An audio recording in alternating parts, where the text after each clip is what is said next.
This is an oral history interview with David Rodgers for the Robert J. Dole Institute of Politics at the University of Kansas. We're in David's home in Tacoma Park, Maryland. Today is Saturday, April 5th, 2008, and I'm Brian Williams. David, let's start with you were getting the assignment while on the staff at the Boston Globe to come down to Washington, and how that felt and how you got started. Well, I came down and I had covered City Hall for the Globe, and then after the mayor's election in '79, they sent me down to Washington to cover primarily the New England delegation. Though what happened was that everyone in the bureau, that was the year Kennedy was running for president, so the entire bureau was off covering Kennedy, and I was really left alone in Congress. Literally, they took me up.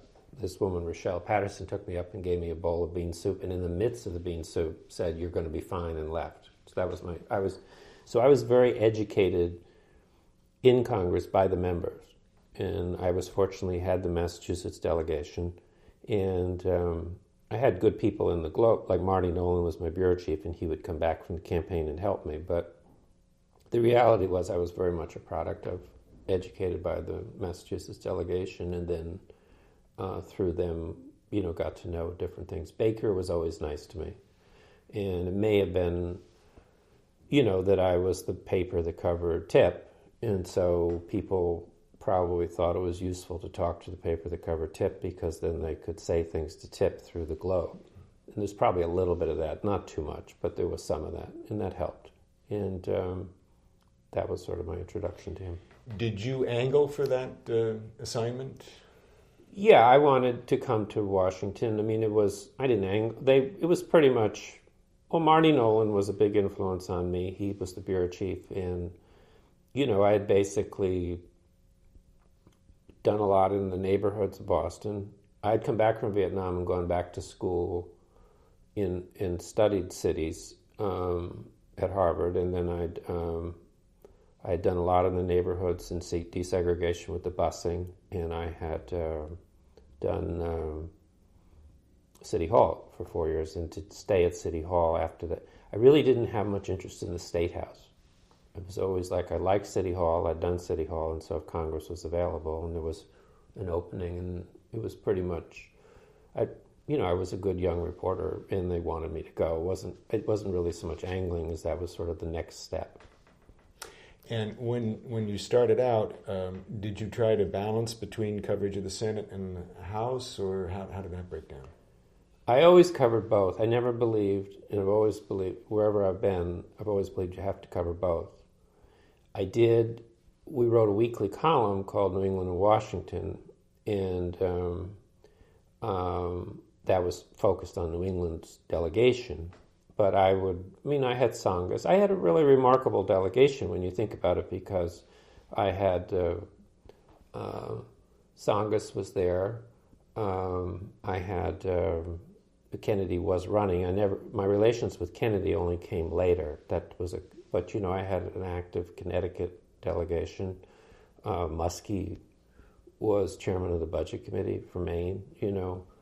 And so this was early on, and Jaimo was the chairman of the House Budget Committee, and the budget was a big story then, and so there were a lot of people, and then obviously the huge influence on me was appropriations, because Silvio Conti was the ranking Republican on House appropriations, and the ranking Democrat was Ed Bolin, and they were both from Massachusetts.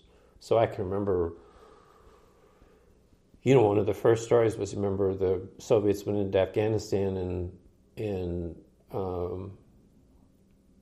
Carter wanted to resume registration for the draft. And so that was an issue in appropriations between Conti and Bolin. And that was sort of one of my first stories. And did you gravitate towards budget appropriations in those areas just naturally? Yeah, I was considered a bit of a joke. I have been considered most of my career for how I've covered appropriations. I've spent a lot of time on appropriations. I think that people now are covering appropriations that didn't cover it before. But believe me, when I first started covering Congress, there weren't many reporters covered appropriations. I think it was because we had a situation where we had Conti and Bolin and Early, and these were, if you Conte wanted you to cover him. And so if you were going to cover him, he was in all the conferences, and I'd say, well, you ought to get me in the conferences, and then he'd get me in the conferences. So to a certain extent, I had some extra access because of these people, and I think to a certain extent, Washington was asleep at the switch and not covering appropriations. So anyway, that was, and I was interested in it. The budget, I guess because of Jimo and Muskie, but the truth was the budget used to be a huge story. It isn't, you couldn't cover Congress without paying attention to the budget. I mean, it used to be literally months were consumed at the beginning of each year with the budget discussions, generally, which led to a lot of assumptions that were ignored by the Appropriations Committee. And that was one reason, as you did the budget more, you learned how important appropriations was to the actual resolution of things. And that's what I go to that. And then it was, because of the budget, you deal with people like Dole on the Finance Committee. Just as a footnote here, the new configuration of the budget process and whatnot was only 5 years old, I guess, when you got That's there. right. And do you have any reflection on how important that 74 legislation was in terms of clarifying how the budget ought to be handled? Well, it certainly set a bar. It set in place a process that was genuinely very important at that time, and there was probably a much greater deficit consciousness at that time. I remember people really were worried about the deficit, and Carter. When Carter won, one of my earliest stories, Carter won Iowa. And when he won Iowa, he moved to the right and decided he could balance the budget for it would have been the fiscal 81 budget. Or he wanted to balance the budget, 80 or 81. And I can remember one afternoon, someone in O'Neill's office says, wait here.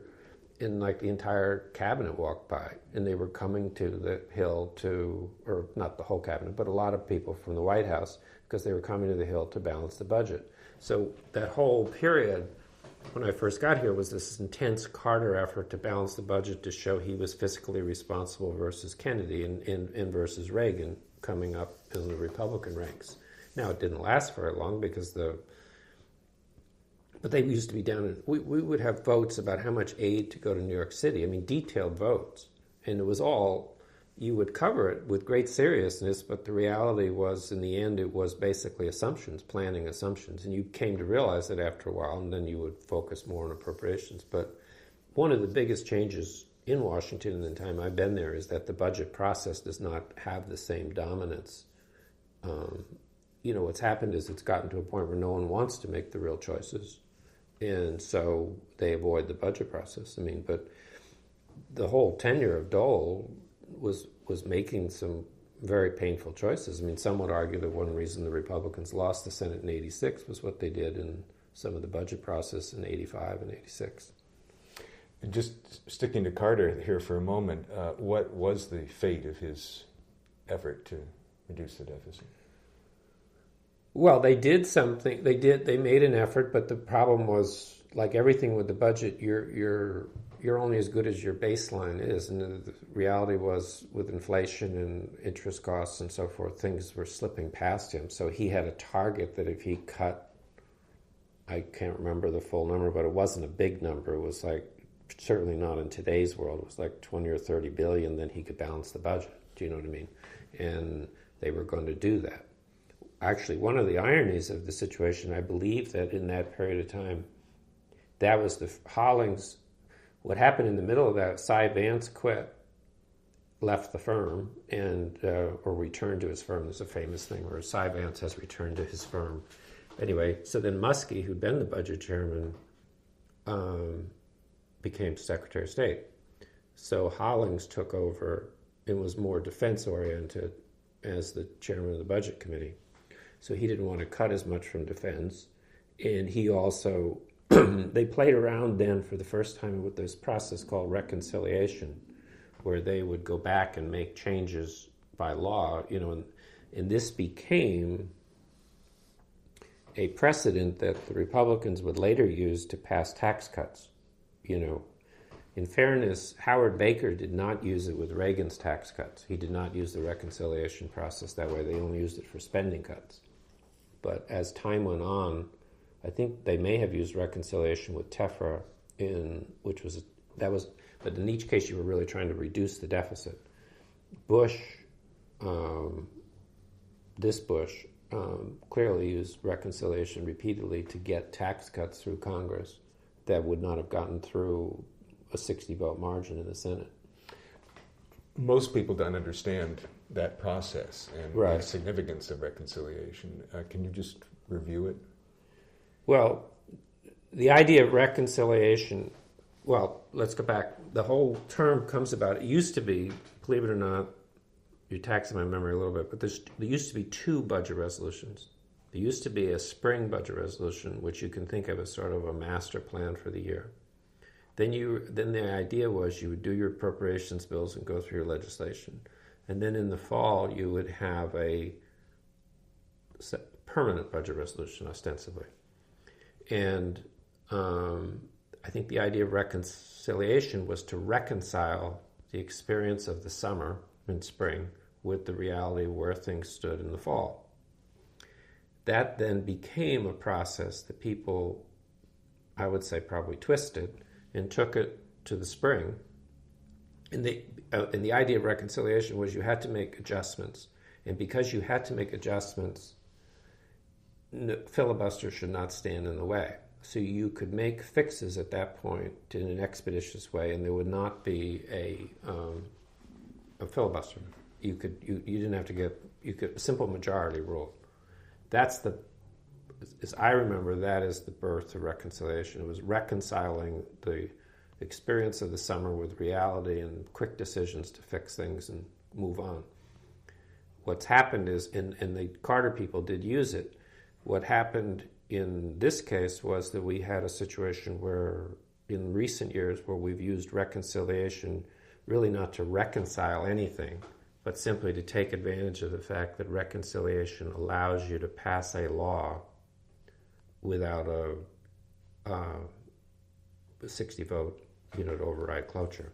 So it really has, and to make reconciliation work, you have to conform to the budget, and since the budget is either 5 or 10 years, whatever you do only conforms to that period of time. And that's why we've created this situation in Washington where we have a cliff in 2010, where all of Bush's tax cuts run out in 2010. So in a sense, he's made a devil's bargain in that he got his way, but he got his way only to this point, and at that point, they have to revisit the whole issue. So do you recall your first contacts with Bob Dole? I don't know. It would be I remember, I don't, very precise. I think I got to know him in the budget, obviously with the tax bill. The 81 tax bill for me was a great education because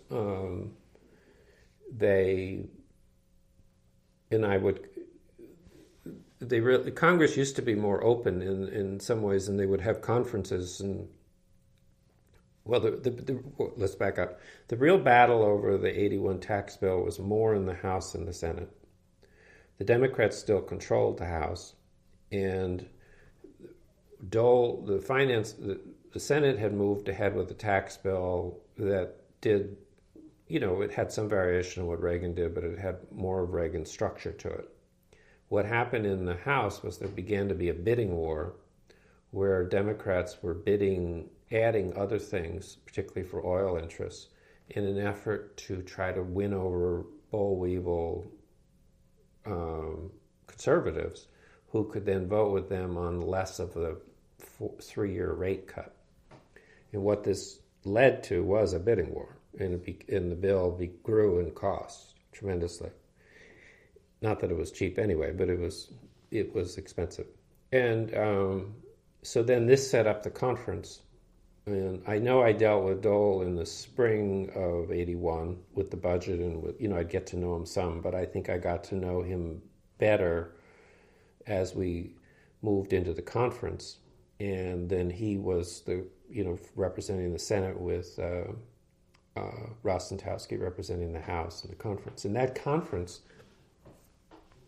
was this marvelous experience, frankly, because they held it in Longworth in the big Ways and Means room, and there was this guy from Treasury, Bud Chappeton, who was, really, I think he had worked in Congress, but he was a superb tax, and it was almost like a tutorial on taxes, and they would sit up there, and you could always get a room. I mean, it's a big room, so you didn't have to crowd into a small room, and you could watch and listen, and you really learned a lot. And Chappeton would explain provisions and so forth. And so for a nitwit like me who had just come down less than a year before, it was a marvelous education. So. And was Dole carrying the White House message pretty much on all of that? He always had a tone of sort of carrying a little bit of his own message.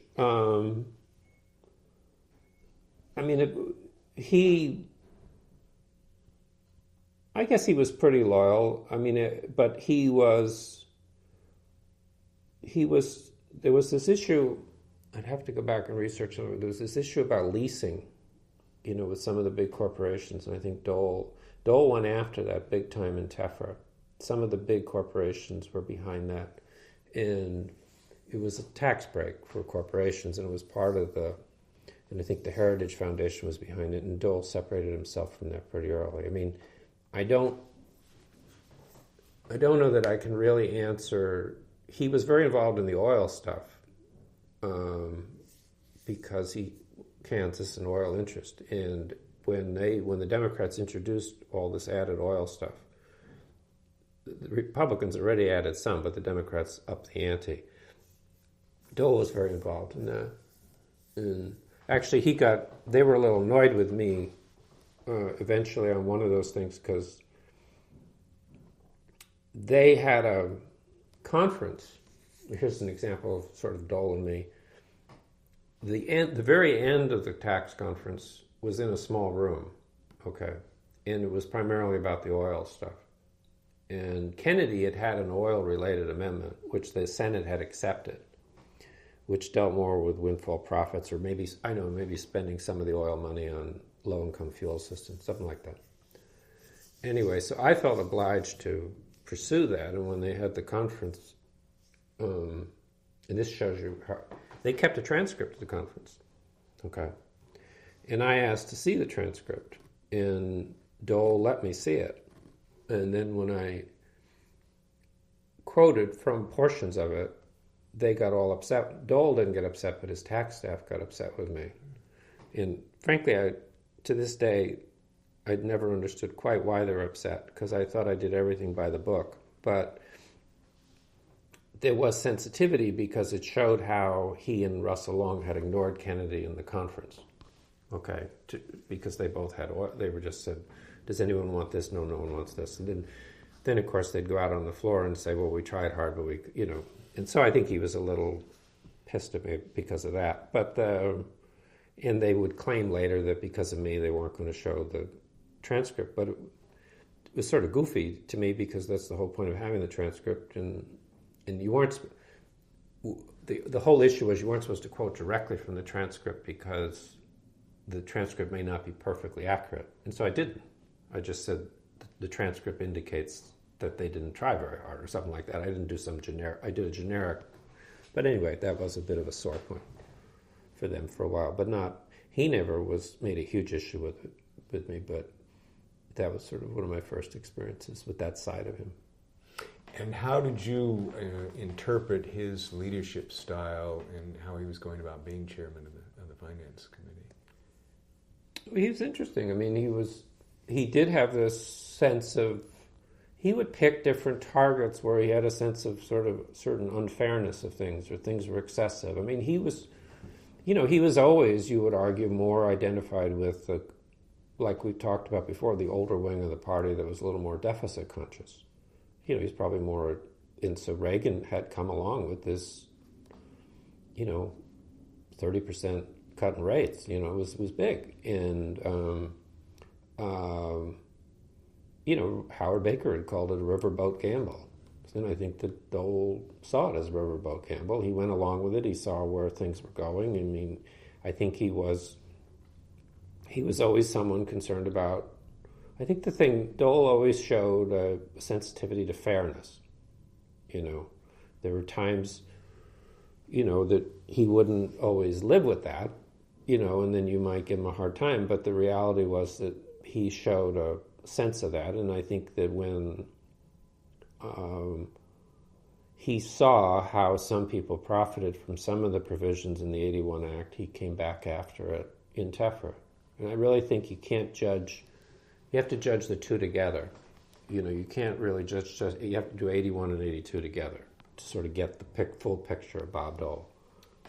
Just in general, I call it a two-act play. Yeah, I think you have to. I mean, because there was no, Robert Byrd was voting for the Reagan tax cuts. It was like Reagan had won a landslide, he'd taken over the Senate.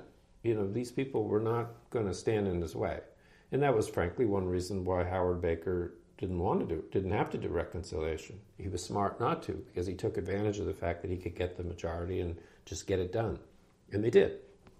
And then we had the economy. 82 was tougher with the economy. And the other thing was, 82 was when Social Security surfaced more as an issue. And Dole was sensitive to that, and they had done some cuts in Graham-Latta.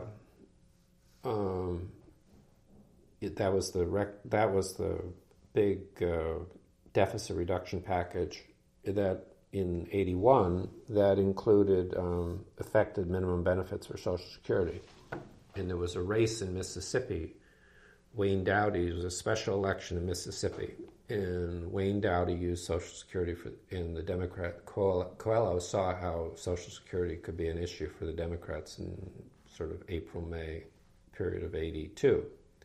And they pushed hard on it. And I think Dole may have been caught a little off guard by how powerful that turned out to be in the House elections. Tip didn't really have, after the 80 election, Republicans controlled the Senate. The Democrats ostensibly controlled the House, but they really didn't, as a practical matter. They were the majority, but on any given day, on most fiscal issues, Reagan could get swing votes he needed from the Southern conservatives. And it wasn't until the 82 election, when Tip won back a critical number of seats, did that balance of power come back, and then Tip was much more a force. What about Rostenkowski's role in 81 versus 82? Well, I think Rostenkowski he'd probably admit he made a mistake that he went into a bidding war, and he couldn't win the bidding war against the White House because the White House wasn't going to be outbid. And he couldn't win. And then in 82,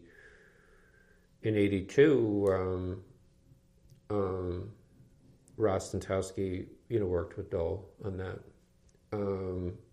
Like all things in taxes, once you get into it, I think in some ways there was sort of a dynamic in the House where I think Rostenkowski wanted to give in more to Dole's Tefra because he thought it was more equitable than the one that he'd been able to get out of the House, to be honest. And I think there was some of that where it was like House receipts. Do you know what I mean? And I'm not sure actually. I'd have to go back and look. I remember there was a blue slip problem, and because Dole had taken initiative and in terms of passing Tefra. I ought to go research that for you if you wanted to come back to me. But the point is,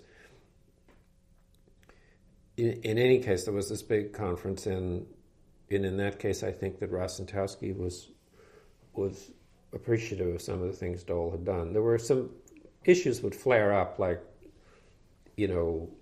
withholding on interest income in banks and so forth, and Dole would take on the banks on this, and he had some pretty nasty fights on the floor, and he would just get pissed.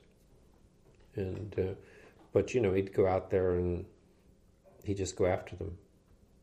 So would you say that 81 didn't reflect much of Dole's philosophy? but that by 82 he was able to affect some influence on how things came out? I wouldn't want to say it didn't reflect his philosophy, but I think that there's no question you have to look at 81 and 82 together to have a full appreciation of him, because he was a new chairman, he was implementing the new administration's policy, he was trying to do that. He certainly got involved in the oil stuff, which had parochial interests on his part, but I think he was trying to implement what the administration wanted. By 82, the administration was not quite as strong. He was more established, and I think that was more Dole. That was, whereas one was Dole implementing Reagan, the second was Dole. How you, from your perspective, saw both IRTA and TEFRA as major battles and having great significance for the country. How were these playing out with the populace? What did you get the sense of Massachusetts and so forth? Were they aware that this was as important as it was? I think people were pretty aware, but I think Social Security eventually, probably with voters, took on more, in the economy, took on more meaning than what the Senate and House had done in terms of deficit reduction. But I think in terms of, it was a serious deficit reduction effort. Remind me of where David Stockman and where was he taken to? It wasn't the outhouse. The woodshed, right? yeah. Where was that all coming into this? Because I think that's what I remember more than anything else of that period. Well, I think there was I'd have to go map it out. I'm sorry, I can't do that totally, but I know there was the period where we had the budget, and then, Stockman always had the magic asterisk. And then in sort of 82, as deficits, there was a new budget and people saw the deficits and they were really larger than expected, or larger than promised. And then, Stockman did the famous interview about, he talked about the inability to control spending, and that's what led to the sort of Domenici-Dole alliance and so forth. Right. So, should we talk next about Social Security, or should we go on to the 84 deficit reduction efforts? You mean with Graham-Rudman and stuff? Right. I think that basically what people forget is how people, particularly given where we are today, where we have a war and, we have these large deficits, that people don't fully grasp how much people were self-conscious about the deficit at that time and would, really focus on it, politically, particularly in the Senate, where you had this sort of mix of people like Dole and Domenici and others who were quite conscious of the whole thing. I can remember when Graham and Rudman, I got invited. This is a famous. You'll like this one. I'll have to go back. I could go back and check this date, but I was one of the first people to write about Graham-Rudman, and again, it was because I was from New England. Rudman invited me to some lunch or some breakfast they had, and I guess by that point, that would have been 84, right? And by that point, I was at the Journal. I was no longer at the Globe, but Rudman knew me, and Graham and Rudman had this little, donuts and coffee thing, and they wanted to talk about this incredibly Rube Goldberg thing about to control the deficit, right? And I remember coming back and I said, boy, this is the most wild-ass idea, but people are so frustrated, and they were, maybe they would do this. And I wrote a story that essentially to that effect for the Wall Street Journal. It was pretty short, but it was funny like that. Anyway, Hollings wasn't there. Okay, Hollings signed on later. Well, I would never call it. Do you want me to stop? We can. Stop? Yeah. Okay.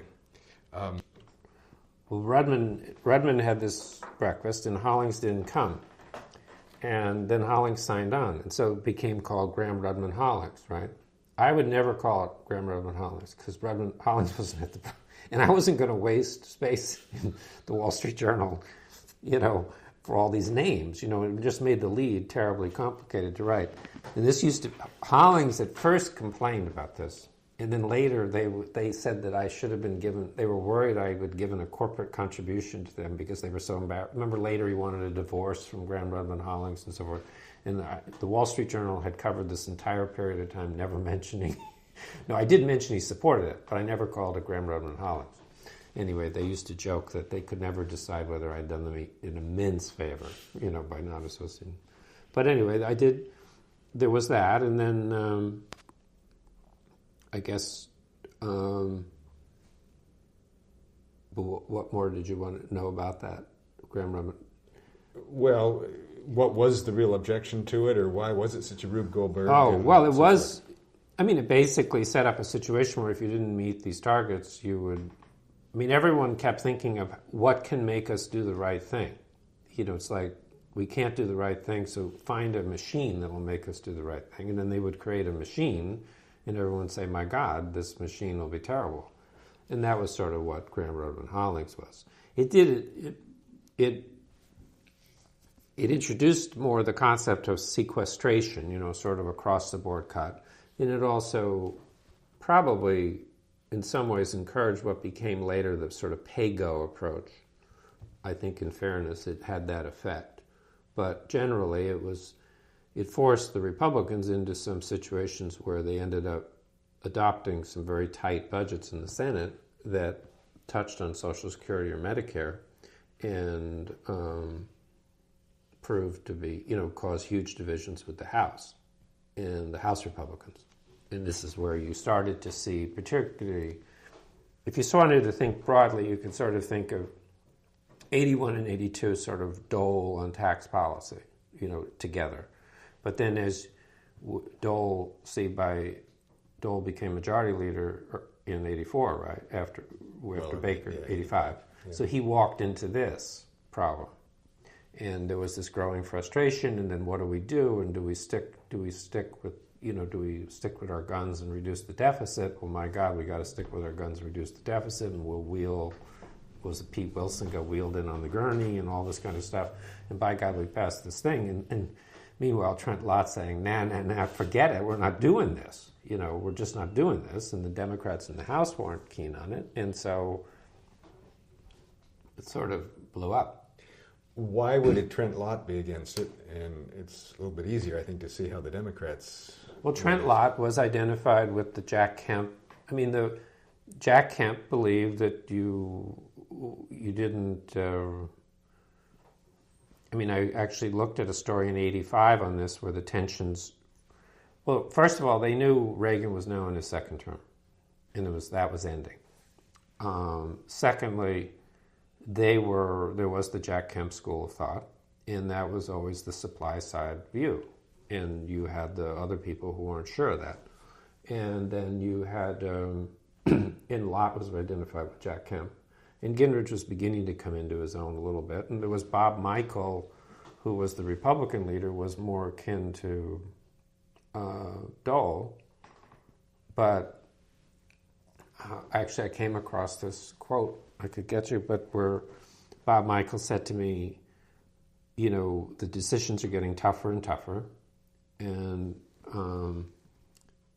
And he said, but it doesn't take any institutional fortitude to be for tax cuts. He says, Judas Priest, everyone's for that, So you had that, but you had that school. The people were up against some tough decisions at that point, and they didn't want to make them. And they really weren't made until, and that, that theme runs through the whole thing, because then you have Bush 1, read my lips, no new taxes. The whole school, and then of course he runs into problems, and he makes the deal with Darman, and then he loses the election. The reality is, everyone says Congress should do the right thing, but anyone who really tries to deal with a deficit pays a terrible price. Dole paid a price in 86, you could argue, though you could argue time was running out on that Republican majority anyway, but that helped contribute to it. Bush 1 paid a price for what he did in 90 and 92, and Clinton lost the Congress after what he did in 94. you don't really gain a lot of votes by addressing the deficit. How important is the defense budget in all of this? Well, it was huge in Reagan. I mean, Hatfield used to brag. Hatfield was the chairman of the Senate Appropriations Committee. It was a matter of great pride to Hatfield that he never spent more than Reagan asked. He just spent it on different things. Reagan asked so much for defense that Hatfield could fund everything else in appropriations and have a total budget authority that was less than Reagan. So while they would shift money around every year, but they asked, I mean, for years, I think I had to research this when I was doing some stuff on the Iraq War, but one of the Weinberger budgets, one of those years was one of the highest in terms of real dollars, so it really had, when you think of Vietnam, Weinberger, and now Iraq. So, no, the defense was big. In Dole, there was a pretty broad group of moderate Republicans who were willing to,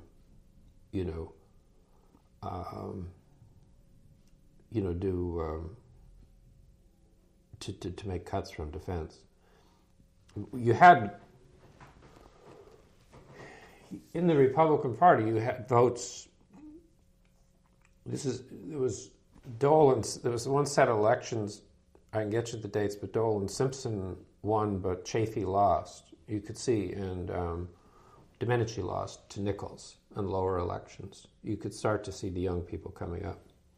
The Chafee lost to Cochran, whom you wouldn't really think of as a conservative, but Cochran was being backed by the conservatives. And I think that was a particularly painful thing for Dole. Because, and I think Dole may have gone along with it. And I don't know, it would be something I don't know that I've ever fully gotten a straight answer from him on that, but Chafee lost narrowly, and I'm not sure that Dole helped him. And when you say lost, you're saying lost a chairmanship? No, or lost a caucus position. I can find it for you, but there was, in this period of time, there was a set of elections in the Republican structure where do you want me to go look for it? Or? No, that's all right. We can add it later. There was a set of, I think it's in this 80s period, but I know Chafee lost, and he'd been a long-time supporter of Dole's, on the Finance Committee and so forth. Talk about some of the other players. And Chafee backed Dole for leader, and he'd gone to law school with Stevens, but he backed Dole. So that was quite an election. And, that was a fascinating election. I was very proud of everyone was, the press was off on theories about McClure and I don't know, the Domenici. There was a bunch of people, and I remember people thinking McClure was going to win and get past this and all that. Stevens, Lugar, McClure. Right, and I always bet on Stevens versus Dole. Mm-hmm. We did a piece on that held up quite well. I mean, and he only lost by one vote. And, that was allegedly the whole Helms thing. Where Helms delivered for Dole in return for Packwood doing something on cigarette taxes. I don't think anyone has told me that.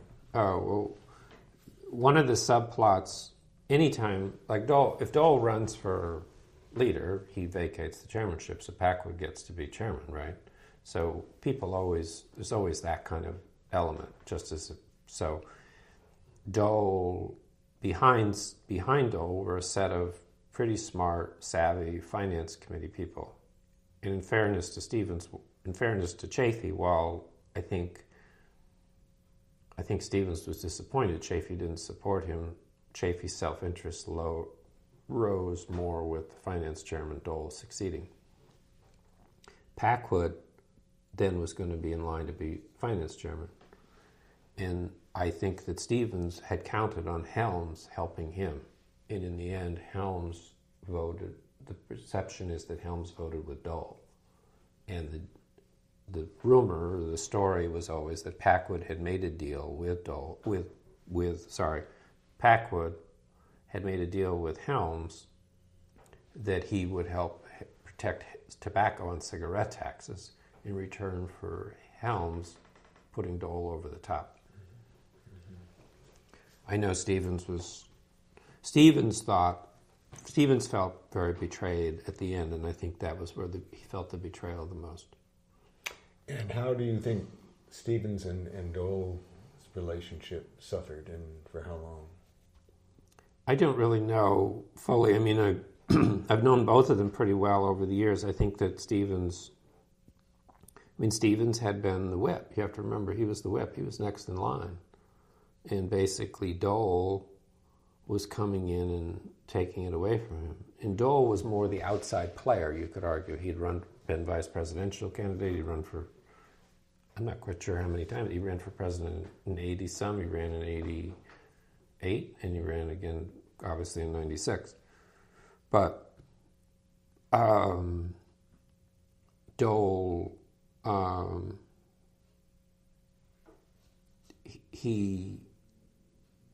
so if Stevens was more the institutional guy, and it is a kind of institutional job, and here comes this guy who everyone said just wanted to be majority leader so he could run for president again. And I think that Stevens resented some of that, and I'm sure there was some, I don't know, truthfully, their whole relationship. I mean, Stevens is not someone who forgets, but I've always found him to be, I always thought Stevens was a more decent person than people gave him credit, and that was one reason I focused on him as the real guy who could be a threat to Dole getting it. The popular theory was the McClures of the world, or someone would take away the conservatives, and those people disappeared very quickly in that race. It was really two pros. That really was a race between two complete pros. And that's why it had to be close in the end, because they were such good pros.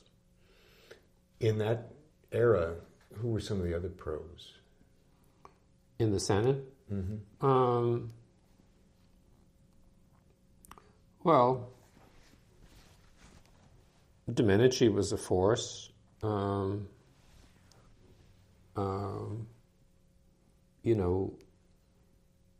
Lugar was a force. There was this odd little, Packwood was a force. I mean, before he turned out to be obviously flawed, but he was definitely a force. I guess I remember it's hard to remember now, but I think there was one point where the conservatives wanted Lugar to oust Packwood, because Packwood was considered too liberal or something. It was, had these weird little... Obama once said to me when he first came, he said that the Senate was like the Peloponnesian Wars. It reminded him, and there's a certain element of that it goes on all the time. But I'd say... Well, there were individual, among the overall, Hatfield was a tremendously talented appropriations chairman. I always had a weak spot for Chafee. I thought he worked hard and he was a professional. Simpson and Danforth were powers. They could be nastier than people like to think they were. On the Democratic side, Kennedy was back into his, coming back into himself. And there's, he's just a tremendous legislator. The Social Security, the Greenspan Commission and all, should that be looked upon as just a very temporary correction, or does it really have legs and was a major shift? How do you evaluate it? Shift in terms of policy on... Mm-hmm. I'm probably not as good on that as I ought to be. I remember covering some of it, but other people covered it more for the Globe. I think that while there was a sort of relief that they had figured something out, I think they increased the payroll tax quite a bit, and they moved the retirement age up some. And I think that a lot of people felt that was setting a pattern that was going to be more trouble down the road. But to be honest, there was another report, the economic reporter at the Globe, I remember, covered it more than I did. So I watched it because O'Neill was involved and Dole was involved, but it was one of those things where I'm not as good a source for you. Right. So what more is there to say about budget appropriations in the second Reagan term? Or have we covered it? Well, a lot of the second Reagan term for me was the Iran-Contra. See, I went off onto that. I'd done the story on the mining of the harbors, and so I was very involved in Central America coverage.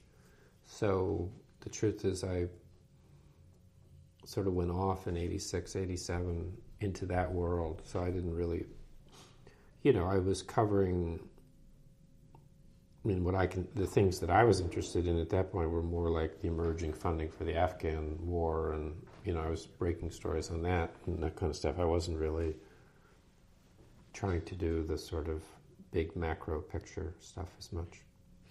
Well, since we're taking a chronological approach to things right. here then, how did you come by the bombing of the harbor story? Mining of the harbors? Mm-hmm. Well, I can't tell you all of it, but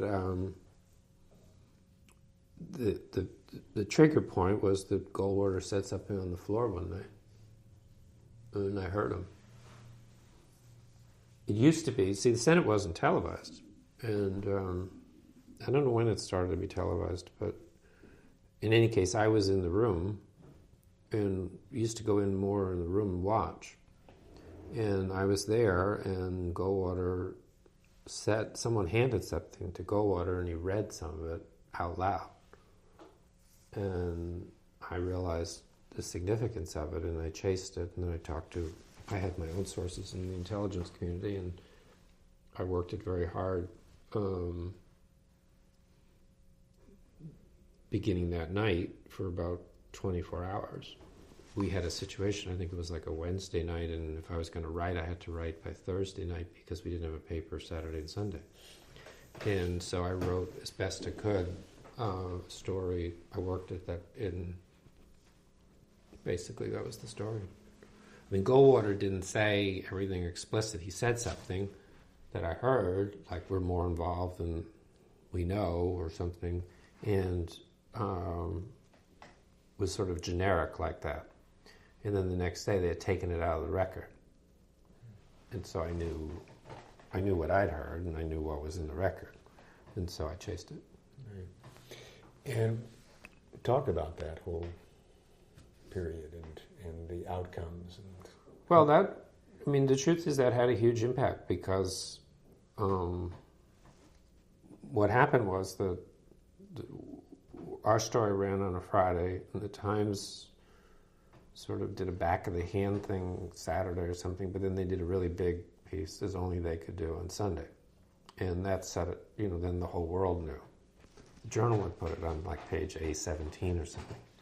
When I retired, when they bought me out, they did a mock front page and they put it on page 1 for the first. That was my agreement with them. Anyway, but it got a lot of attention. In fairness, I never was that upset. I was just glad it was right, glad it got in the paper. Do you know what I mean? Looking back, it certainly should have been more in the front of the paper, and they were embarrassed they didn't do it. And then I don't know whether you know this story, the editorial page wrote an editorial later attacking the House committee for leaking it to the Washington Post. And then they had to write a correction that it had actually broken in their own newspaper. And this, we had this division between the news and the editorial page. And this was a source. That's one reason they all hated me at the editorial page for so many years. But anyway, Kennedy knew me from the Globe, and he seized on it in the caucus and offered this motion to condemn the mining of the harbors. And it got a big vote, obviously, and the House then voted on it. And the real significance of the mining story was it fractured the bipartisan support in the Senate. Moynihan was embarrassed. Inouye, who had supported it was no longer going to support the Contra money, and so that's when they cut off the Contra money. And the House had previously voted, but they could never get the Senate. At that point, that in the 84 defense bill, it didn't get funded. And so that's ushered in Iran-Contra. That's the significance of that. So the arms contract, that came up before or after the mining was. Just give me the. Oh no, the mining was there was not. We were funding this. We were ostensibly trying to help El Salvador by using the Contras to cut off arms shipments into El Salvador. Obviously, we were using the Contras to overthrow the government in Nicaragua, as it turned out. And then when we were mining the harbors, it was obvious what we were doing. So that's what set that off. Then once the funding was cut off, North had to go find alternative money, and that all followed from that. Then they went to the Saudis, and then they went to the Iran-Contra. And did you cover that aspect of the story? Yeah. That's what I'm trying to say. It was when you start to ask me about the budget period and the sort of 86, 87, 88 period, I'm not as good because I was focused on Iran-Contra, the Afghanistan operation, and then in 88 they had me do the presidential campaign. I've asked a number of Dole's colleagues about Iran-Contra, and in particular, I'm curious about Bush's knowledge and so forth. And I always get steered away. They don't want to deal with it or express any sense of culpability and so forth and so on. Now, you covered it very closely. Can you talk about that at all? I mean, how much George, the vice president, would have known? Right. Well, there was a lot of attention on his dealings with Felix Rodriguez. And it's, and there people feel that Felix Rodriguez was seeing Bush at different points, and people feel Bush should have been more aware of what Felix Rodriguez was doing. I think that would be, I'd really prefer to go over things, but that was the big point. I remember I did some stories, I got some documents declassified regarding Felix Rodriguez and his conversations with George Bush, like he visited the White House and this kind of stuff. So people kept saying, how could Bush not know what Felix Rodriguez was up to? But Felix Rodriguez would always say, I didn't tell him, and that kind of stuff. I've read the diaries entries of Reagan's during that period, and of course he at least feigns. Oh, you mean whether Reagan would have told Bush stuff? Right, or even what about your assessment of Reagan's knowledge of what was going on? Or do you believe, as the diaries tend to indicate, that he was really didn't know until people started coming to him as a result of it becoming known? I never really... The Bush part with Rodriguez, I pursued more than what Reagan knew. I didn't really care, to be honest. No one was going to impeach him. And as far as I was concerned, it went all the way up, and they all knew something. I mean, it wasn't... I don't know whether he certainly knew about the Iran weapons sales. And that itself, some people would say, is as big a problem as giving the money to the Contras. Whether he fully knew the profits were going to the Contras, I don't know whether they could have kept that from him. Right. So tell me, talk about the 88 campaign then. I'm not as good. I mean, I did some with Dole, but I know they sent me out, but it was pretty structured with the truth is that I finished 87 and they had me do Gore. I did more of Gore. And so I did get thrown out with Dole some, but then he lost, And so I don't think I'm a great source for that period of time. What about in general that campaign, and how did you see it?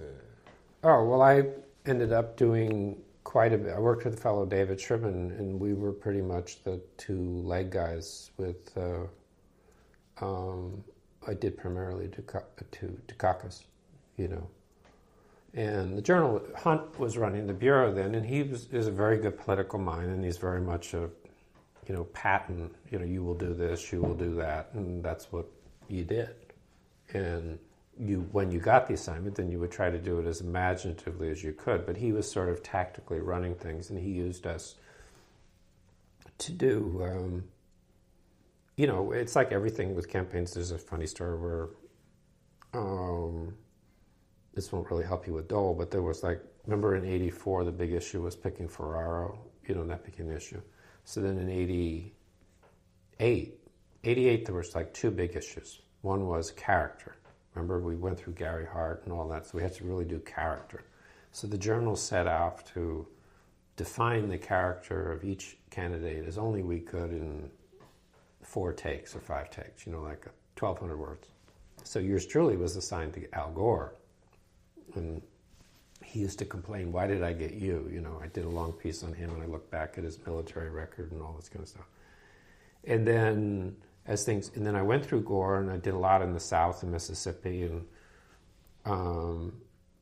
but then, then when it became clear it was Dukakis, then the issue became, I basically did Gore up to New York, and then, everything fell apart, and that was over with.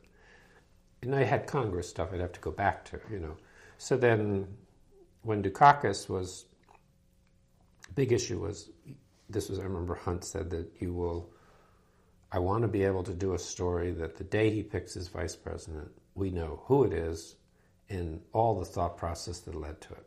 Do you know what I mean? Right. So I said, this is insane asylum, and I referred to it, and so he got all upset with me, but we ended up, Sherman and I did it, and I used to call it Operation Village Seal. It was an operation I was with in Vietnam where we did a village seal. It was a terrible operation. It was just a totally fucked up operation. I used to call this operation.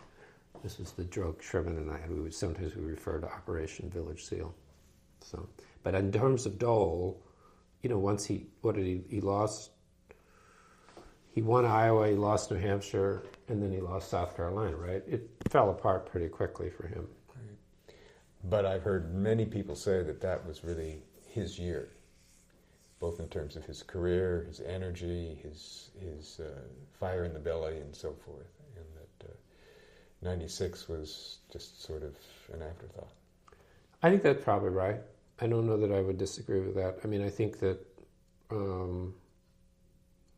again, some could argue the 90, that 2000 was McCain's year.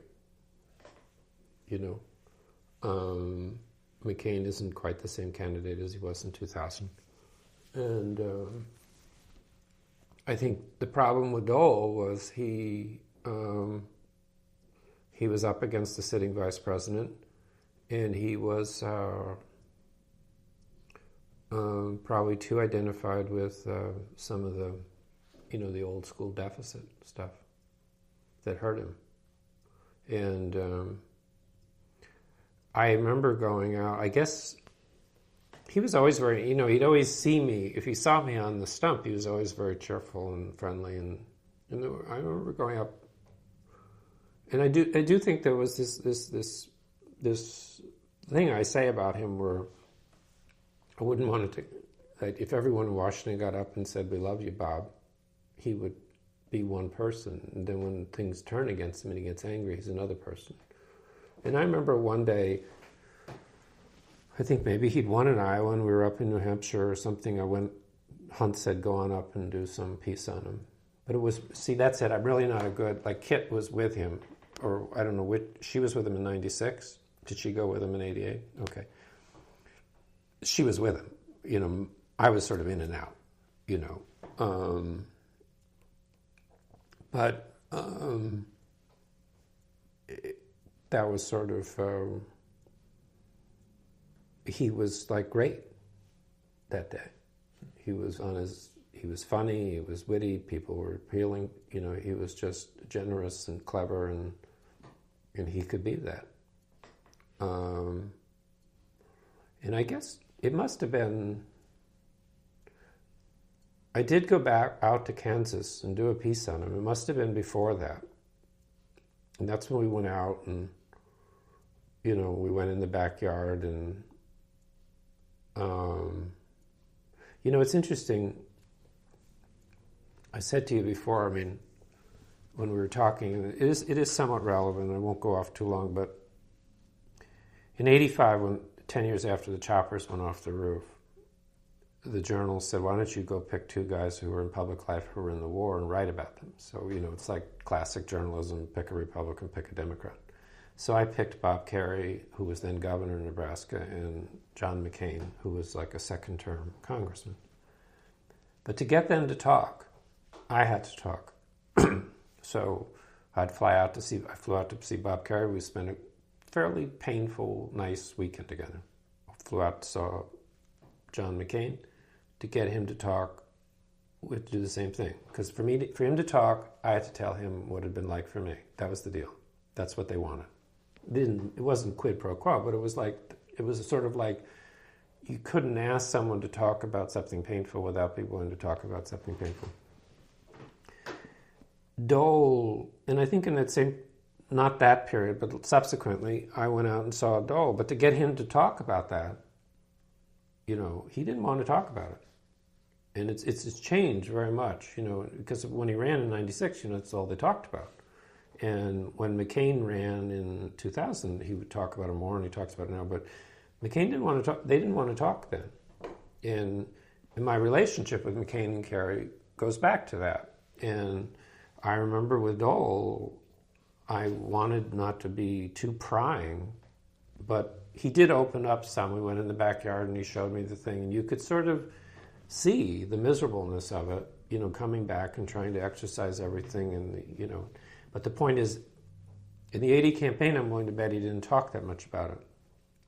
Whereas in '96 he did, and I think it's something these people go through is a question of how much they can open up and show themselves. Whereas Bush was talking about, being the Navy flyer and all this, and I am that man. I don't know that Dole did talk as much about that then. And I think that Dole got pinned down as, remember, that was obviously you're lying about my record and that kind of stuff. And I think that was a problem for him. Did Dole strike you as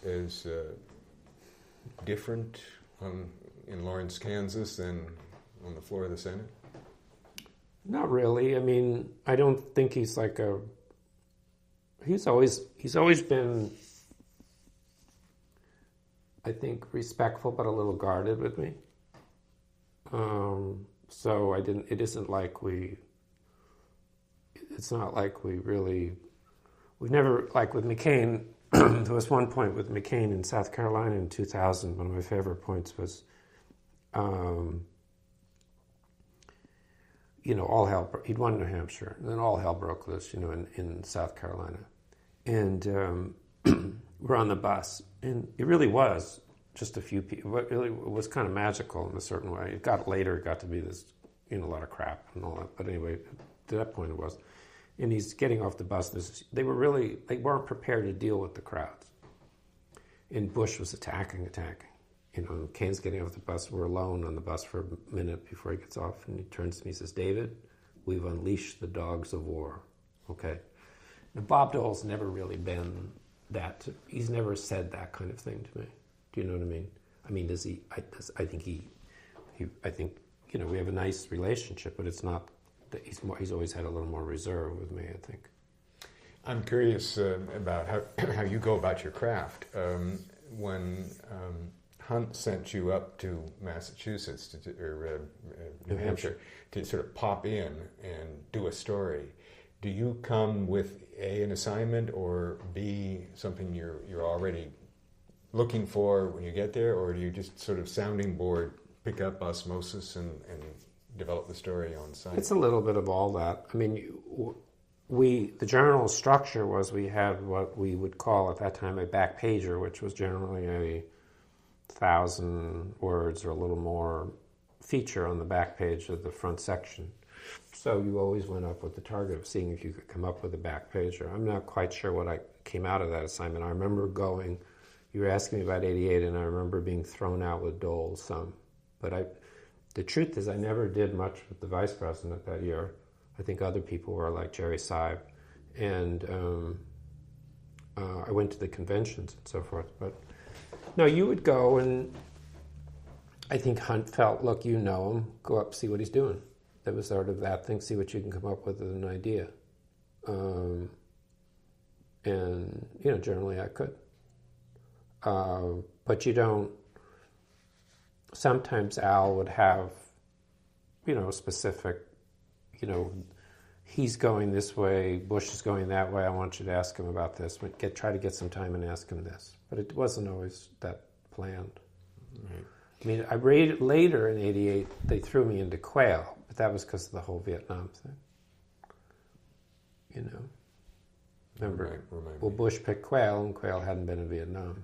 Remember, that became a huge issue at the New Orleans convention, and so it's like, the truth is there weren't many people in public life who'd been in Vietnam. There weren't many journalists who'd been in Vietnam. So, we got a reporter who's in Vietnam. Here, you can write the story about how he didn't go to Vietnam. Was that selection a big surprise to you? Quail? I didn't know enough to know. Did people talk about Dole as a potential? I don't think they did. By that point, I don't think anyone had talked about Dole being Bush's vice president. I think there was someone else in play that other people thought of, but truth was I wasn't focused on it. You've made reference, obviously, to your own Vietnam War experience and whatnot, but when you were talking about that bond between you and Dole, that was before we started the tape. So just cover that a little bit more, please. Well, I was a medic in Vietnam. The whole story is I was a conscious objector, but they would draft it. There was a certain program, it was called 1AO, and we went to Texas and we were trained in basic training without rifles, and then we were trained across the base as combat medics. And so not surprisingly, I ended up in Vietnam as an infantry medic, and I was wounded, not badly, not to the level of Dole, of course. And so when you came back, I came home. I was there 69, part of 70. I came home, and so all I was trying to say is that when I first met Dole in 79, or that period of time, the war was still very fresh. And so the fact to meet him and his own history, it was interesting to me.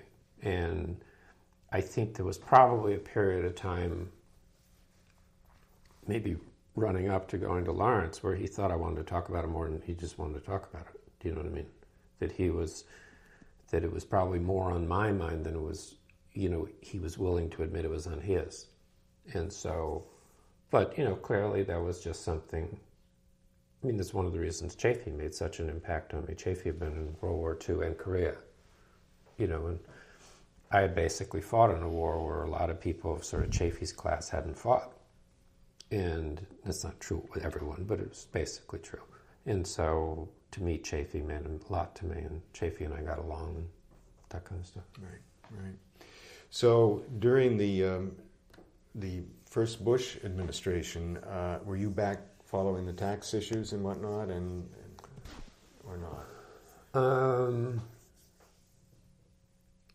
There were others beginning to do more of the budget stuff. I was doing more of appropriations. There was one point there, I think I went off for part of a year doing an investigative piece regarding Israel and arms deals. And I know there was sort of a tense period with the Journal, and here you want me? Yeah.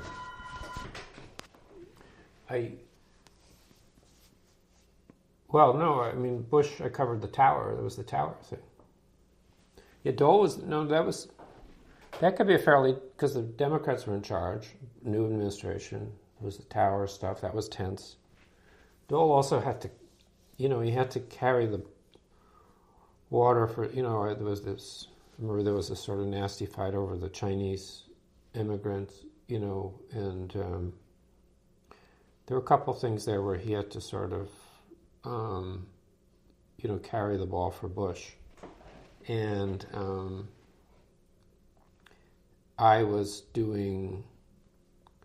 there was a period there where I went off to do this investigative piece on on Israel with a guy downtown. Or there was, it used to be, to be honest, it used to be Congress was more cyclical, and you used to be able to sort of go off the hill for like 3 or 4 months and do some investigative work and then come back and catch up. It's become more less of that, and it was harder to separate yourself, which was probably a problem for me eventually with the Journal because I never left the hill, and so they didn't know who I was after a while. But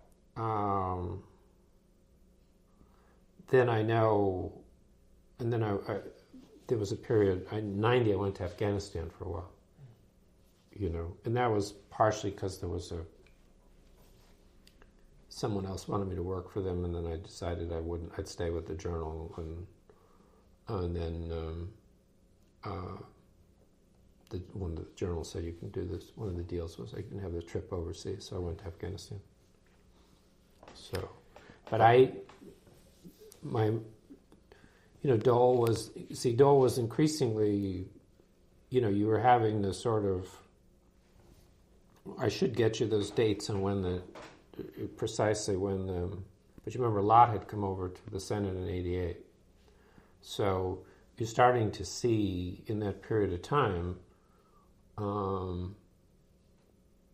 Bush, and then you had the Gulf War, of course, and Bush had his, tensions with the right too because of the economy and the budget stuff and Darman, but you started to see more and more manifestations of the sort of Gingrich group in the House, and so and they were openly scornful of Dole.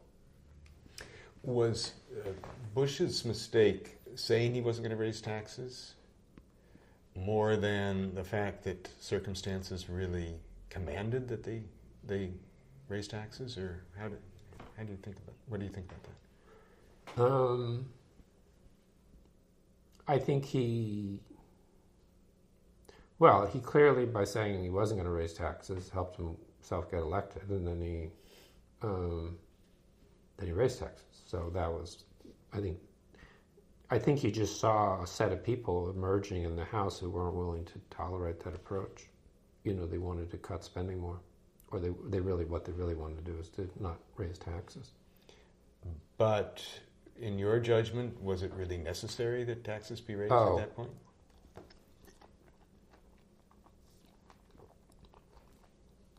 Well, considering the fact that he raised taxes then, and Clinton raised taxes again in 93, 94, and that was only when we got to somewhere approaching a balance, I guess there was an argument for doing it.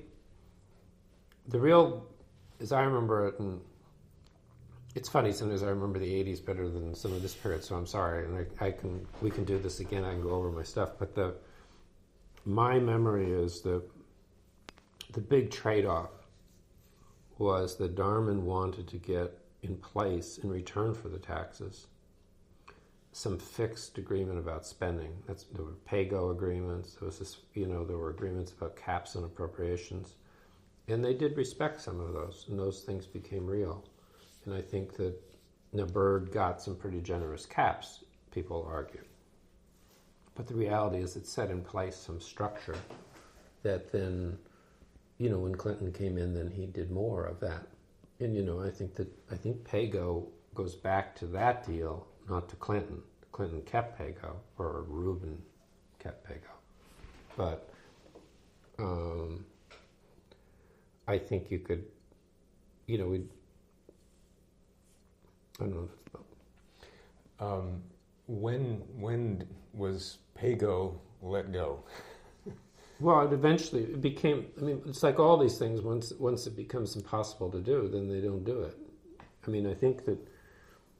think that in the Clinton years, you had an environment in which you had, a conservative Republican House, and eventually a Senate.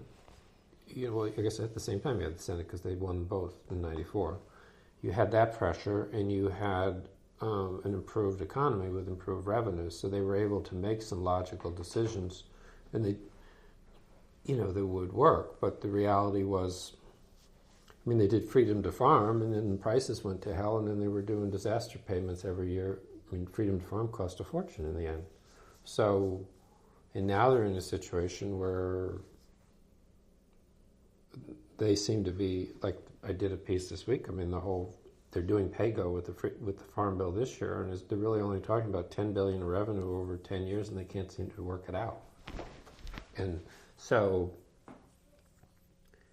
I think that, well, certainly pay-go with Bush came in with a surplus, and he decided to spend the surplus on the tax cuts, and then everything disappeared, and then he had the war. Right. You mentioned farm issues. What's your take on Dole and farm policy? Farm policy. He was a huge player. I mean, he and Foley would sometimes write the bill. And even when Helms was chairman, Dole would go back and work it. Dole wasn't there for freedom to farm, really. That's really more Pat Roberts' creation, which, frankly, is driven by some Kansas wheat interests, because some Kansas wheat interests had some extra loans due, and the whole system of freedom to farm with the extra direct payments gave them some cash when they needed it.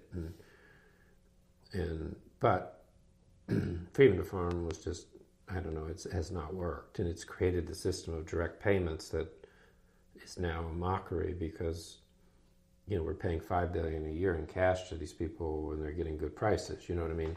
I mean, the Wall Street Journal likes editorials about loan price supports. Well, these loan price supports are so out of date now, given current prices. The cost of the farm bill in terms of commodities is the cash payments, which go back to freedom to farm, which was a Republican creation, in which the administration, even though it wants to have reform, supports because it suits their trade agenda. Anyway, but I saw Dole recently, and I said something about the Farm Bill, and he was laughing. He was laughing about the direct payments. So Dole's one of those guys who, he did the Farm Bill because it was his job, but I think at times he thought some of it was crazy, the subsidies and so forth. But he was a huge influence, and then of course he did a lot on food stamps. I mean, he was heart and soul part of that whole coalition at McGovern, and he helped to build, for the Farm Bill. I mean, and the Farm Bill now is 2/3 of the Farm Bill is nutrition. I mean, if this Farm Bill is, I did a story this week, but I think the nutrition element is like, it'll be like $215 billion out of $300 billion bill. So here. So I think I imagine you've talked to some other people, but he was definitely I didn't do the farm bills. I've gotten more interested in the farm policy since he left, but I know I watched it, and there was no question, particularly during the Helms became chairman of agriculture, and he cared about North Carolina and tobacco. He didn't know about wheat and all that kind of stuff, and Dole would always step in there. And it's too bad he's so sick and ill, but Foley would be a great person for you to talk to. I don't know whether he's terribly bad at health now, but he'd be a tremendous person to talk to. Did you get the impression that Dole was doing the bidding of ADM and various other big farm interests, or was his populism coming to the fore? I don't know. It's because, one of the things that you come across with particularly the people who do the farm, I mean, the basic idea of the government involvement is that farming is sort of an unpredictable occupation, and you should logically have a safety net. And then you get into that safety net and you get into all these arcane things. And he could well have been, I don't know. I just don't. It's not like I covered him, at length in the 1990 Farm Bill or something. I knew it was happening, I was watching it, but I was worrying about other things. You mentioned the Tower nomination. Anything to say about that? Well, that was a bitter thing, and he was bitter. He being? Dole, I think he was. I mean, that was it was a particularly tough fight. I think it probably was a lesson in Mitchell was tough, and that was part of it. And then part of it, too, was, there was this whole drinking suggestion with Tower and all this kind of stuff. And Sam Nunn was, such a force in the Tower case, and I knew him well, and I think Nunn was genuinely disturbed. And then what happened with Tower, I became convinced, was that the right wing, and particularly my newspaper, the editorial page, really didn't care about Tower in the end. They wanted to destroy Nunn. And so they went after Nunn with a vengeance. And that was part of the politics of that. In other words, Tower was wounded, and Nunn was the one who had hurt him. And if the theory was, if you could weaken Nunn, you would weaken someone who protected the Democrats in the South. So whenever the Democrats, things were shifting, obviously. By that point, Lott had won Stennis' seat. So, you were closing in on a situation where there weren't going to be any Democrats left in the South soon. But anyway, there was always Sam Nunn out there, and David Boren, and those kind of people whom, if you were going to mount a candidacy in some place, you'd have Sam Nunn come in and help you. Well, if you could destroy Sam Nunn, you would destroy that person. And I was convinced they were trying to do that. Because they printed they dug up something about some drunken driving thing involving Nunn when he was a teenager, and they ran it at length in the paper, in the Wall Street Journal. Did you have any connection with the Supreme Court nominations during your period? Was that when we had the famous Bork? Yeah, I didn't do as much then. No. Mm-hmm. And what about Thomas in '91? Did some then. Was certainly conscious of it and so forth. That was the whole. But Danforth was the bigger Thomas person, but Dole was, I think Dole was being handed.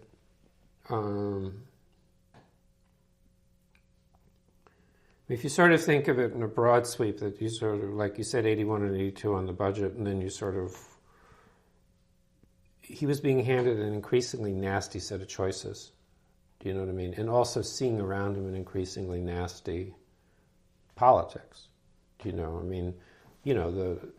This is a man that everyone would, what did he say? The Democrats haven't started a war, the Democratic wars or something like that. I remember he had to live down that for years when he was Gerald Ford's. And then he was sort of, Washington was changing. It was becoming less, there was this increasing nastiness, and the Democrats were responding to the Republican attacks, and the Democrat, I think there were clearly people like, Bill Cohen from Maine was clearly upset with Nunn's role in the Tower thing. He thought it was excessive, and that it was, this was a former colleague, and so forth. And what are we doing here? We're not going to let him be defense secretary, and and of course that had an impact because that's why Cheney became defense secretary. And that's why Gingrich became whip. Okay. So all these things were like, like chips were, if you're sort of Bob Dole and you've done your Senate, you tried you did everything, and then you tried in 88. Let's say we said 88 was the best year, right, for him. And then what happens later, it's sort of like it just gets muckier, and it's not just, gee, the Democrats are doing things that are pretty nasty. They're taking down John Tower. I'm not saying John Tower should have been the defense secretary, but there's no way not to look at it as sort of a nasty fight. And so you could sort of see you're viewing life that way. And then you're seeing Bush, who just beat you, now having to do his tax increases. And then you're seeing this constant barrage of people who are attacking you, in the House. Bob Michael is on his last legs, and Gingrich is coming on, and then Cheney leaves, and you have all that. So are you suggesting that the debate over Thomas's appointment was connected to the Tower nomination? No, but I think if you go through... No, but I think that the whole... from the right's point of view, they really saw the Bork thing, that he was borked. They used that, that Kennedy, and then Thomas followed, right? And sort of, it was a combination of events where people, this sort of personal politics. I mean, I guess I would have to give it more thought, but if you say the Tower lost because he drank, and then Bork lost because of some ideological thing, and then Thomas, you had the whole thing about the sexual, harassment stuff. It wasn't really what you thought you'd come to talk about. What motivated your shift from the Boston Globe to Wall Street Journal? Well, it was sort of, the Post had come to me, and Marty Nolan had talked me out of that. And then when the Journal came to me, the Times had not come. And so I began a little bit of concern that maybe I'd boxing myself in a little bit, and I thought it might be a good change. Hunt was keen on me, and I was nervous about it, but it was sort of like time to try a national paper. Sort of your career. And one of the people who wasn't Hunt was really the person who wanted me to. He'd seen me covering Congress, and he wanted me to come. And because he was going to essentially, had become bureau chief, and he was leaving Congress himself. So he wanted to put someone in, and that was part of it. And there was Jim Sturba was an influence. When I was in Vietnam, and the day we'd been in some bad fighting, and I'd gotten hit, and Sturba came out. Sturba worked for the New York Times then. And he'd come out and met me and later looked me up, and it was a sort of big force for me. And he had recently come to the Journal. So they had him call me. And that was probably a factor. That was a factor for sure. I mean, that was why. And then the truth was, I grew up in New Jersey, and I probably always wanted to work for the Times. And then the Times showed some interest after I'd gone to the Journal, but by that point I felt loyal to the Journal. I was supposed to go to the Times years later, but my son had a brain tumor, and so I couldn't leave because the health insurance had got worse that week. So that's the story of my career choices. And the Times has shown some interest since recently, but they've got their own financial problems, and I can't count on it ever happening anymore. But I'm really probably... The Journal was in some ways was a good experience, in other ways was torture, and it's over with now. But it was basically, you're a young reporter, the Post has come to you, you turned it down. How many are you going to keep turning down, or why don't you give it a try? Or are you going to never grow up? I mean, and with the Globe, you didn't really know how long you could stay in Washington. I wasn't sure I wanted to go back to Boston. It was a question. Right. And the editorial policy of the Journal didn't cause you not to take the job? The truth is, I didn't think about it. We had a pretty adversarial relationship later. They were, like I say, there was but I didn't think about it. People teased me, but the truth is I didn't think about it. The truth was, I thought it was time for a change, to try something different. If the worst had happened, you go back to the Globe. I knew the Globe would take me back. I wasn't leaving on bad terms. They understood. It was like they brought down this reporter and people wanted them, and they knew they weren't happy I was leaving, but it was a very pleasant, very supportive departure. And in fact, we had many conversations later about me coming back, and it didn't work out. In the end, they hired Shribman to be bureau chief, who was my colleague at the Journal instead of me. And I don't know, I don't want to belabor that, but but that's all. The editorial page. I came in 83. I broke the Mining of the Harbor story in early 84. They made this goof on the editorial page. Boland, who was the chairman of the House Intelligence Committee, wrote this very witty letter to them, which was, I know who wrote it. And there were these two clever guys. One worked for Tip O'Neill, one worked for Boland. And there was this beautifully scripted short letter that goosed the editorial page because they were attacking Boland all the time. See, and this was of a piece with that. They were going to attack Boland for leaking about the mining. He had nothing to do with it, and he had found out about it in January, and he hadn't said a word. And so he laid all this out, and then he had this thing, well, it's inexcusable for editorial writers who don't have delays to make these errors, and perhaps someday you will rise to the level of your reporting staff. Okay, played on all the aggravations in the paper. Well, of course, the editorial page had to print this, but hated me. And then later there was something on Iran-Contra where there was a GAO report where there was some group may have planted an op-ed in the Journal for the Contras. And I had to call the editorial editor on this one weekend, and he was furious with me, because he made some remark about how, well, we're not going to respond to every burp from GAO. So I printed it, and he was, upset. And things like that. And like the Tower thing, Gigo was the columnist then, and he and I got along a little later, but really took the McCain campaign for us to talk to one another. But I would sometimes insert in the copies, that I would say in my stories that Nunn was now the target of editorialists who wanted to weaken it or something like that. And they noticed this stuff.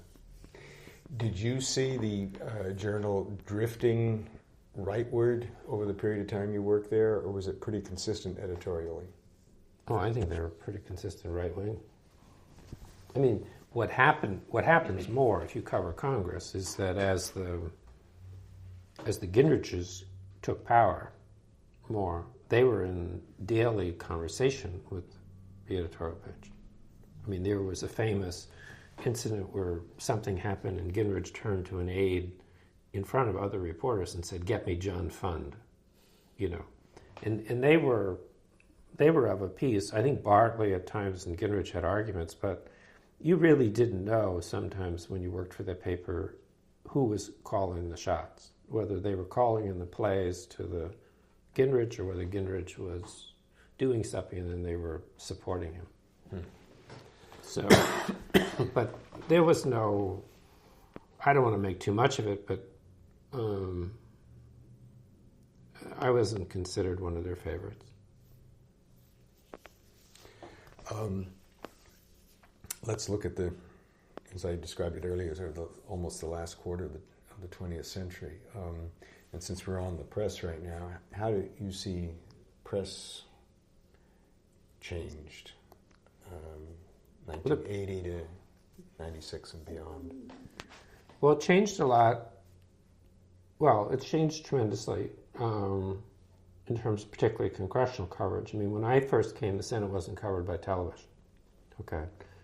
So you had to go into the room, and they also had to come to the floor more, okay, to hear one another and to see one another. I guess there may have been an audio where they could have heard, but the point was people did come to the floor more to listen to one another and to watch one another and exchange. that when the television came, that changed. People could watch from their offices. I mean, I've always thought it was sort of amazing if you were ever in the Senate gallery where people are literally sitting outside watching on television what's happening inside. Do you know what I mean? And it's like, here you are covering the greatest democracy, this incredible democracy, and they're debating on the floor, and you're not going in to watch, you're watching on television feet away. And I know why that happens, but it is, you miss something, there's no question. I mean, it's not just the Goldwaters saying what they say about the mining in the harbors, it's how they interact, they talk to one another, you see people go over and talk to one another. It used to be much more of a self-consciousness of reporters doing that, and I think that's missing. And then as television has taken over the Senate, the television correspondents have left to a certain degree. I mean, the network television, when I first came, people really did wonder what Roger Mudd or Phil Jones were going to say. And, people would pay attention to the evening news. It's been a long time since you've watched the evening news to find out what's happening in Congress, if you're a congressional reporter. You may watch C-SPAN or ESPN, CNN a little bit, but the truth is you're pretty current most of the time, or you're as current as they are. You may all be missing it. That's changed. There used to be more of a hierarchy, too. I remember when I first came, like I told you, Baker's people were always kind of nice to me. So even though I was from the Globe, they would include me in little groups they had with the national reporters.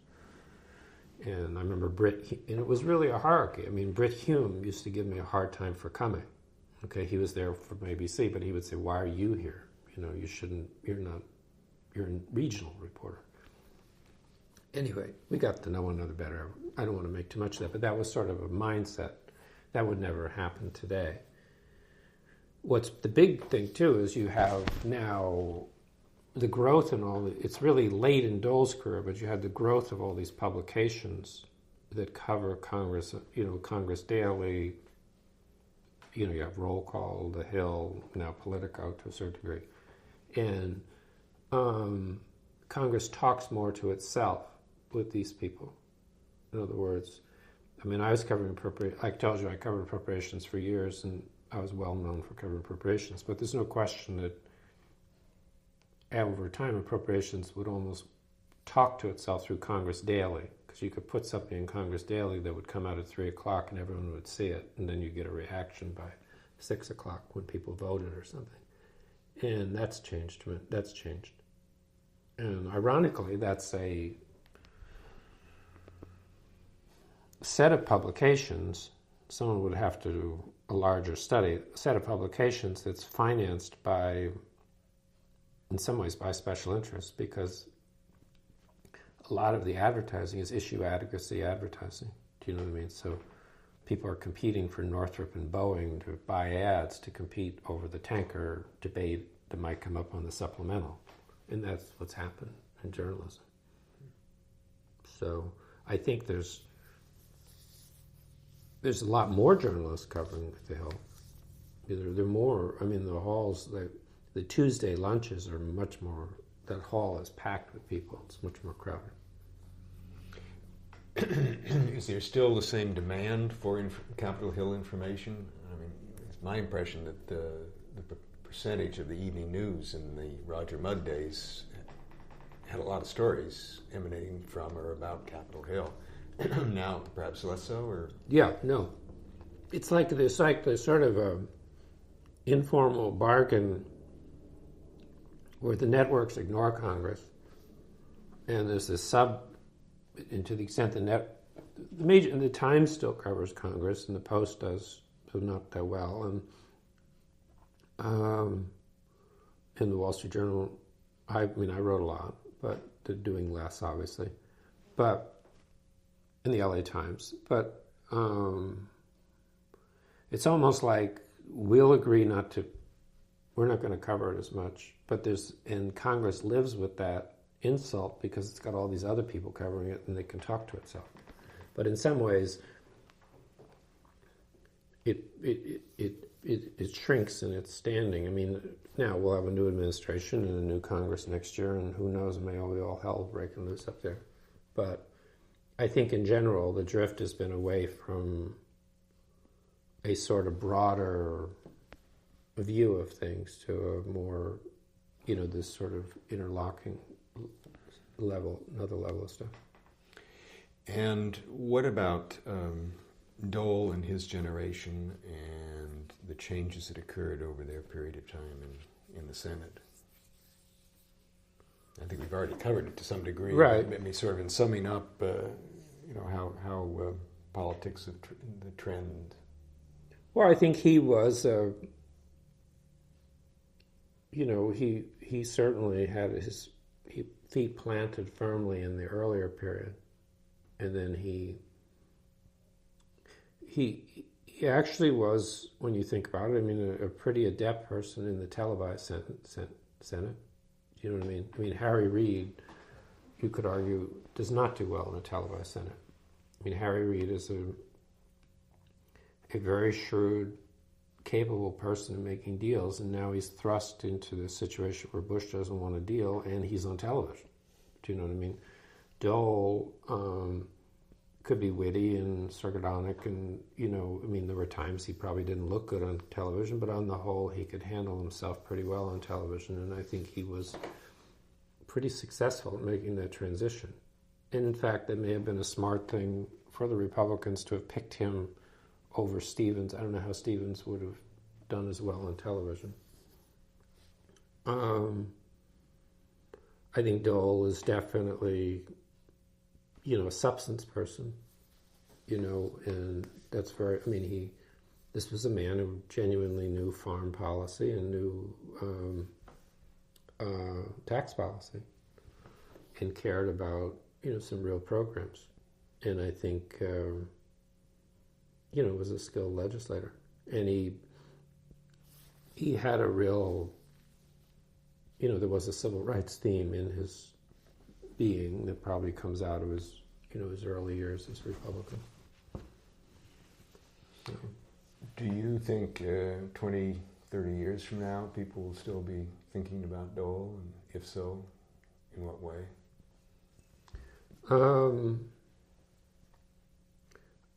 I think you probably have to think of him not as a presidential, I think a lot of people know about him for running for president, but I think his real legacy is in Congress. He was a very, very capable senator, and he was, he's someone who could make bargains, and he had, he was good. But I think that's where his legacy is. I don't think it's really in the presidential campaigns. In some ways, the presidential campaigns, you could argue, became a distraction from his... When you think of Kennedy, for example, okay, Kennedy ran for president once, really, right? And stopped. He didn't really try again. Dole kept trying. And I guess I hadn't thought of this until now, but I guess I can make an argument that to some degree Dole might have surrendered some opportunities to be a legislator in order to run for president. Kennedy is a pretty awesome legislator on a whole set of issues, and it would have been interesting to see Dole and he deal with immigration. Or would have been interesting to see. It would have been, and I think Kennedy, he moves, and Kennedy, in the Senate, there are a lot of people who get a lot of committee assignments and then act too busy to do them. Leahy, for example, has an incredible number of responsibilities between appropriations and judiciary and so forth, and then he'll always sort of be looking like in agriculture, and he'll always be like flustered, like he can't do them all, and instead of giving up some of them. I think that Kennedy has, for a man of his, he's really kept going. And I think that Dole was of a par with that, and but Dole kept looking for the White House. Dole, as a presidential candidate, was fairly flawed, Right. I would imagine you'd say. Can you imagine what a Dole administration would have been like? Not really. I mean, I'm not, like I said at the beginning, I don't really have a great appreciation for Dole as a presidential candidate. I mean, I was in and out a little bit, but the man I know is the man I saw in the hall or on the floor or in the markups. And it's not just because that's where certainly what I hear about him as a presidential candidate, he was very skilled in the world I saw, whereas in that world he'd run into trouble. But leapfrogging into the White House, where he could then regenerate some of his skills as a legislator. Well, I think it's like McCain. McCain, but again, like people ask now, what are you going to get with McCain? Are you going to get the 2000 McCain? Are you going to get the 2008 McCain? I don't know. I mean, it may be the Dole. I mean, this is a sort of question you'd probably have to ask Sheila Burke or someone who was closer to how he managed things. Do you know what I mean? I don't know. There is people who run for the presidency from the Senate. They typically don't run from the House, from Congress. But you'd all ran from the House. But most people run from the Senate. They're always faulted for thinking too incrementally, too much the next vote. They don't have the big vision. And, if you were to say, what would a Dole presidency be like, I could see where he would be trying to do the right thing, be decent, but I don't know whether he would have a larger vision. This is what Obama feels. Obama felt he had a vision and he should get out and do it before the Senate took it away from him, maybe. But I think that was always, that's the faulting of, McCain, you don't really know. McCain, you can sort of imagine McCain a little more in an executive role than Dole, but that's probably because in the back of your head you're still thinking of him as a Navy officer, or a pilot, I'm going to pause here for just a second.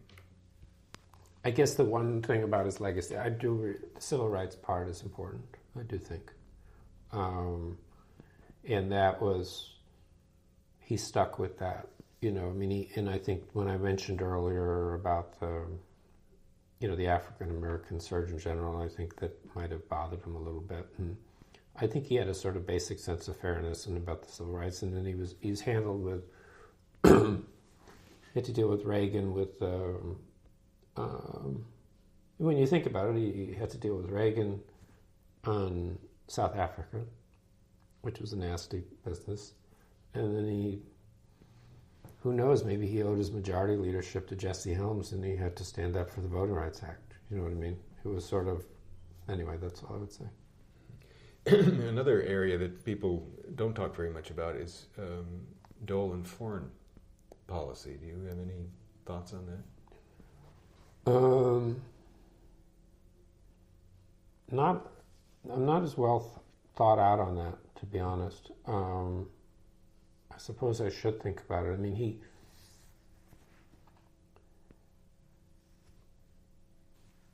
no, I don't. It's the sort of thing maybe you can come back and we can talk about it, but I don't. I know he would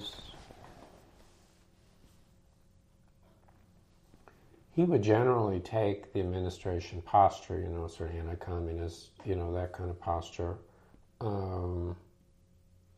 I think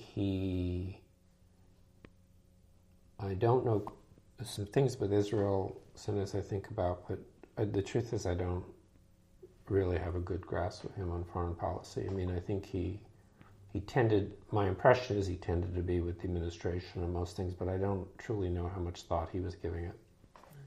Okay, thank you.